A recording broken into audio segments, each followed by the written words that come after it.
सकता। गवर्नर साहब का एक इस्तेहकाक है आर्टिकल 130 सब आर्टिकल 7 के तहत, उसको ख़त्म नहीं किया जा सकता। देर सवेर पुरानी अदालती नज़ीरों की रोशनी में, जिसमें मंजूर वट्टू केस है, साबिर शाह केस है, एतमाद का वोट तो लेना होगा, उस पर रिव्यू नहीं हो सकता, तो उसमें टाइम दिया जा सकता है, मगर टाइम देने के अलावा और ऑप्शन कोई नहीं चल सकता। गवर्नर साहब का एक इस्तेहकाक है आर्टिकल 130 सब आर्टिकल 7 के तहत, उसको ख़त्म नहीं किया जा सकता। देर सवेर पुरानी अदालती नज़ीरों की रोशनी में, जिसमें मंजूर वट्टू केस है, साबिर शाह केस है, एतमाद का वोट तो लेना होगा, उस पर रिव्यू नहीं हो सकता, तो उसमें टाइम दिया जा सकता है, मगर टाइम देने के अलावा और ऑप्शन कोई नहीं चल सकता। गवर्नर साहब का एक इस्तेहकाक है आर्टिकल 130 सब आर्टिकल 7 के तहत, उसको ख़त्म नहीं किया जा सकता। देर सवेर पुरानी अदालती नज़ीरों की रोशनी में, जिसमें मंजूर वट्टू केस है, साबिर शाह केस है, एतमाद का वोट तो लेना होगा, उस पर रिव्यू नहीं हो सकता,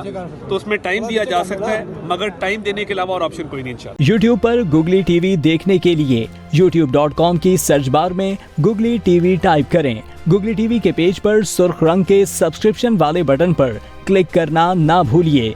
YouTube पर अपलोड होने वाली वीडियो से बाखबर रहने के लिए बेल आइकॉन पर क्लिक कीजिए। आपको हर नई आने वाली वीडियो के बारे में नोटिफिकेशन मौसूल हो जाएगा।